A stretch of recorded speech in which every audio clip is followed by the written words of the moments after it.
नमस्ते, मेरा नाम ब्रिज द्विवेदी है। एक बार फिर से आप सभी का पोल पंच में स्वागत है। आज हम महाराष्ट्र की राजनीति पर बात करेंगे। क्या इस लोकसभा चुनाव में एनसीपी, कांग्रेस, शिवसेना के बीच सीटों का बंटवारा उद्धव ठाकरे के लिए सही डील साबित होगी? कितनी सीटें जीत पाएंगे, इन सब पर हम बात करेंगे।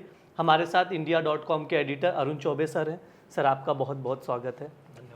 सर, लोकसभा चुनाव है 2024। महाराष्ट्र की बात करते हैं। कुल 48 सीटें हैं। सीटों का बंटवारा हो गया एनसीपी, कांग्रेस और शिवसेना के बीच, उद्धव वाली शिवसेना के बीच। आज जो अभी मेरे पास है उसमें है शिवसेना जो उद्धव की 21 सीटें, कांग्रेस 17 पे, एनसीपी 10 पे लड़ेगी।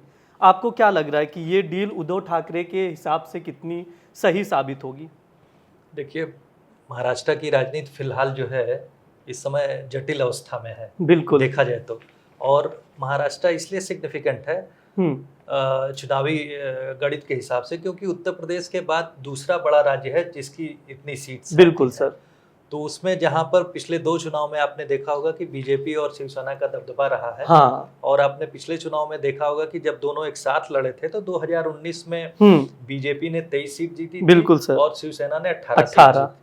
और बाकी जो यूपीए 5 थी, एआईएमआई जो था वो 1 तो सीट, तकरीबन 6-7 सीट बिल्कुल बचती हैं जो हाँ, कि बाकी लोग थे। बिल्कुल सर। तो इस तरह से उनका वर्चस्व, ये कॉम्बिनेशन सबसे जबरदस्त कॉम्बिनेशन था जो अलायंस का कॉम्बिनेशन बनता था।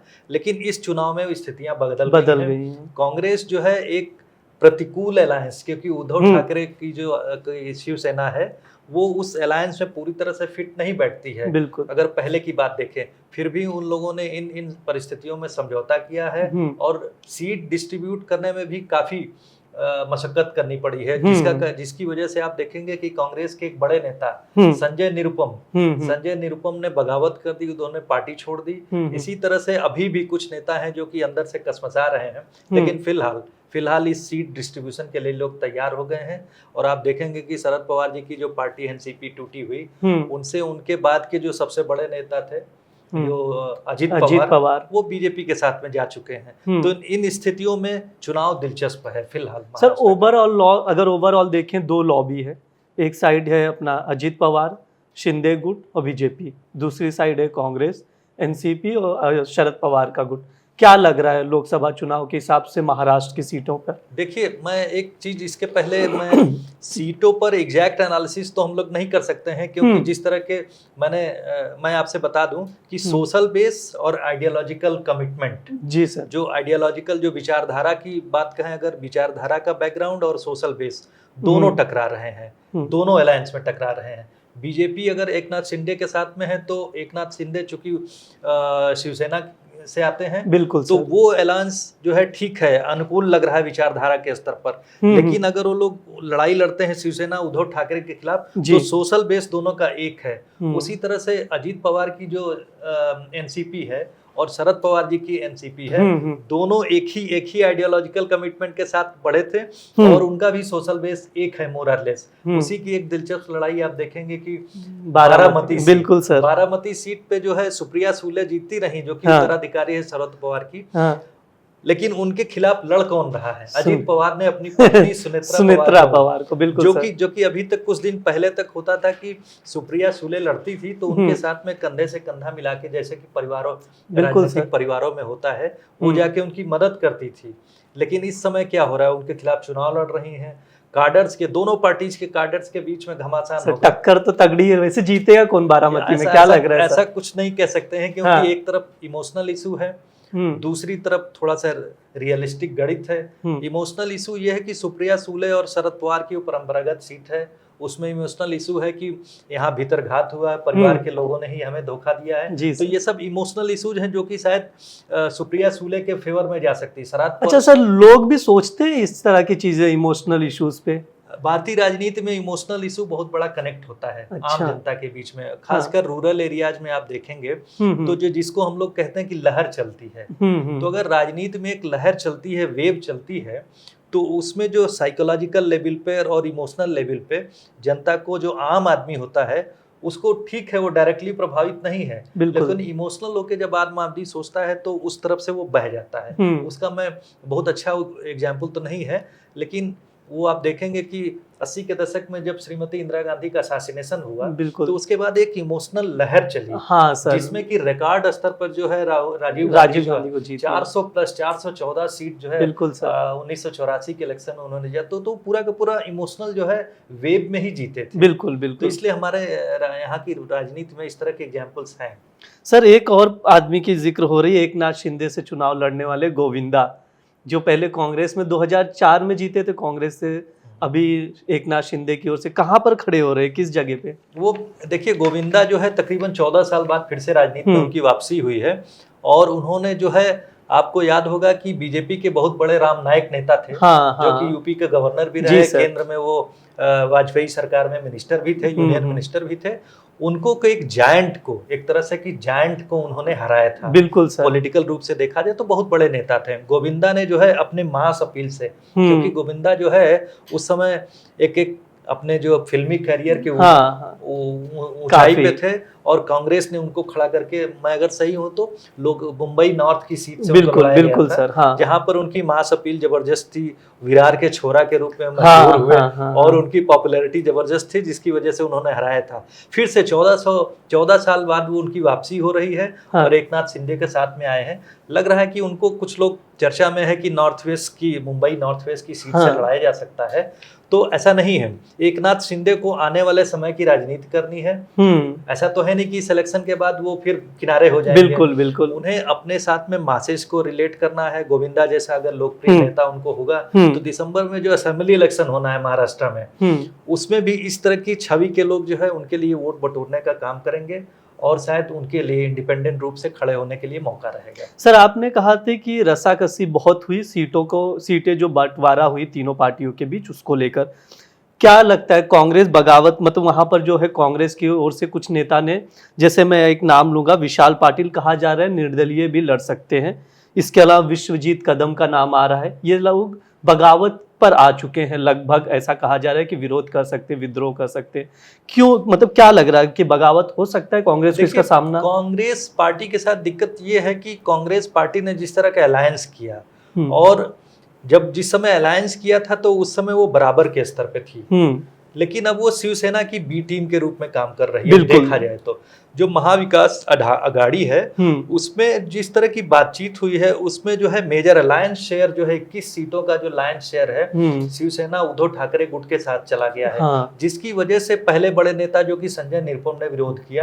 उन्होंने कहा कि जिस नेता को मुंबई नॉर्थ वेस्ट सीट, अगर मैं सही हूँ, उनको जिस नेता को शिवसेना से टिकट दिया गया, उसके खिलाफ चार्जेस थे जब वो सरकार में थे, एक खिचड़ी स्कैम हुआ था।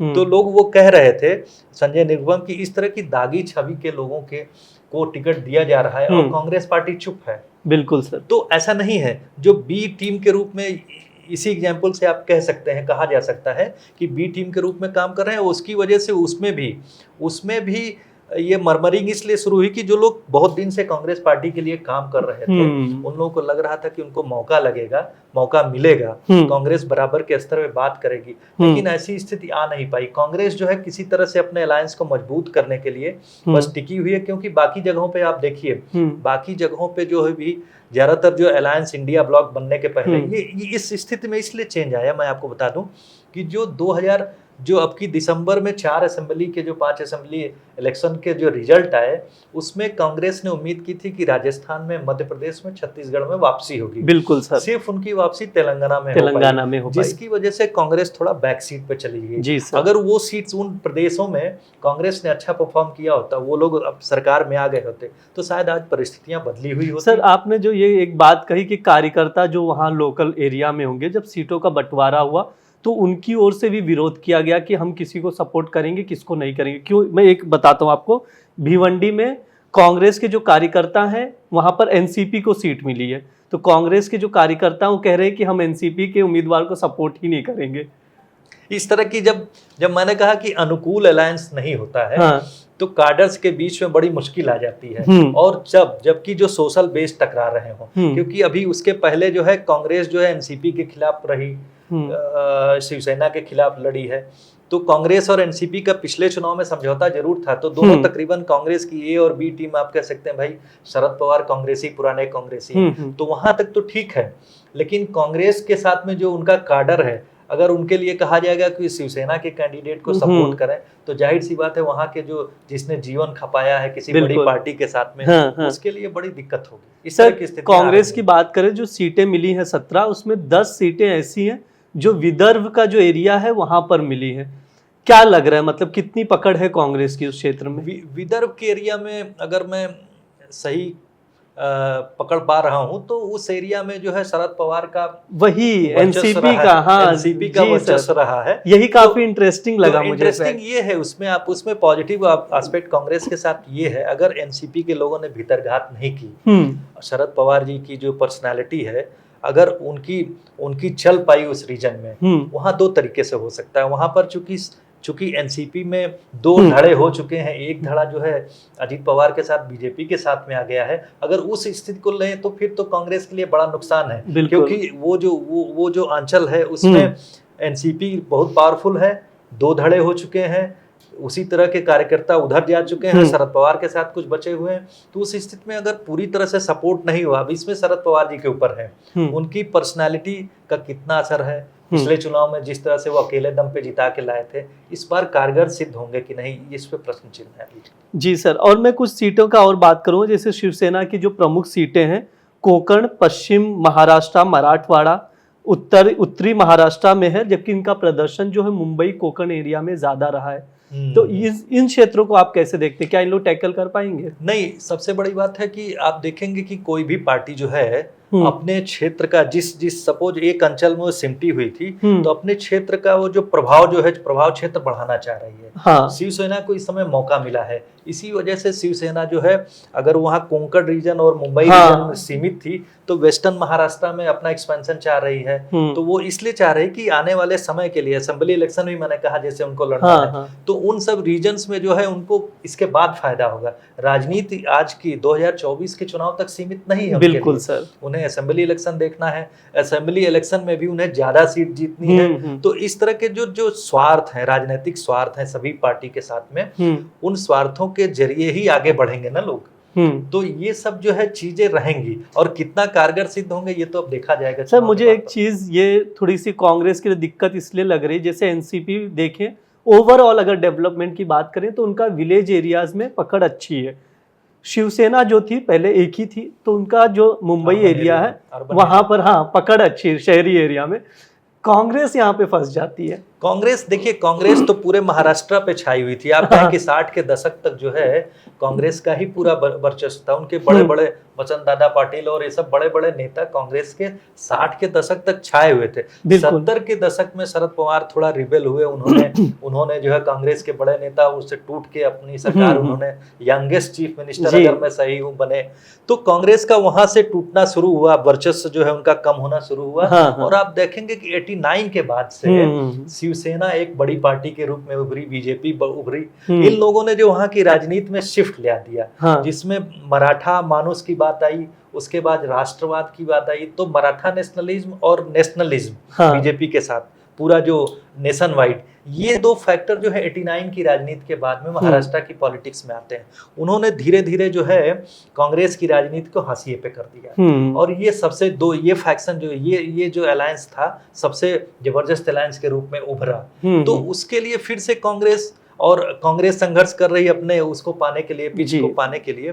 तो थोड़ा मुश्किल तो है ही है, मुश्किल क्या बहुत मुश्किल है फिलहाल उनके लिए। सर एक लास्ट सवाल है, थोड़ा सा मुश्किल होगा, मैं सिर्फ ये जानना चाहता हूँ, आप इतना पॉलिटिकली इतने अवेयर हैं, इतने एक्सपर्टीज रखते हैं, क्या लग रहा है महाविकास आघाड़ी कितनी सीटें जीत सकता है? महाविकास आघाड़ी, देखिए महाविकास आघाड़ी के साथ एक दिक्कत और है, मैं आपको बता दूं। उसमें एक इन लोगों का जो अलायंस बन रहा था प्रकाश अंबेडकर की पार्टी से, वो अलग, प्रकाश अंबेडकर की पार्टी के साथ भी इन लोगों ने ठीक से नेगोशिएट नहीं किया। तो जो दलित वोट बैंक है, उन लोगों का जो तकरीबन 10 से 14% के बीच में वहां पर बनता है, तो उस वोट बैंक, मैं नहीं कहता कि वो पूरा का पूरा वोट बैंक प्रकाश अंबेडकर के साथ जाता है, लेकिन अगर वो उनके साथ में जो उनका जो है AIM ओवैसी के साथ समझौता हो गया है, प्लस आप देखेंगे कि एक रीजन जो है जहां पर जो मराठवाड़ा उस्मानाबाद का जो मराठवाड़ा वाला रीजन है, वहां पर वो जो मराठा मूवमेंट हुआ, जो जयराम पाटिल, तो वो जो मराठा मूवमेंट के लोग, जो डिसग्रंटिल लोग, नाराज लोग हैं, वो लोग भी इस अलायंस के साथ में नहीं आए हैं। तो इस वजह से जो देखा जाए तो उन सब ये 2-3%, 5%, जो 3-4-5% का जो डेंट होगा, उसका जो ओवरऑल टैली पर भी असर पड़ेगा। तो अगर ये लोग जिस तरह से उम्मीद कर रहे हैं कि हम लोग आधी सीट जीतेंगे या 20+ सीट जीतेंगे, वो अभी कुछ कहा नहीं जा सकता है, क्योंकि अभी भी डोमिनेटिंग पोजीशन में बीजेपी, एकनाथ शिंदे का शिवसेना और एनसीपी जो अजीत पवार वाली पार्टी है, क्योंकि वो लोग रूलिंग पार्टी में है प्लस केंद्र की मदद है। तो कोई भी अलायंस होता है, अगर वो रूलिंग पार्टी में होता है और प्लस केंद्र से उसको मदद मिल रही है, पूरी की पूरी संसाधन से आप संपन्न है, तो आपका एज जो है नेचुरल तरीके से ज्यादा बनता है। बिल्कुल सर, समय हो चुका है। सर ने जो बात बताई पूरी महाराष्ट्र की राजनीति पे कौन किस पर भारी है, कौन सी पार्टी कितनी सीटें जीत सकती है इस लोकसभा में, इस पर हम और भी दूसरे राज्यों में क्या कंडीशंस हैं, किस पार्टी पर कितनी उम्मीदें हैं, कौन से नेता पर कितनी उम्मीदें हैं, पार्टी को कौन सी टिकट पर कौन सा राजनेता जीत सकता है, उस पर भी हम बात करेंगे। आप लोग जुड़े रहिए India.com से, पोल पंच जरूर देखें। शुक्रिया।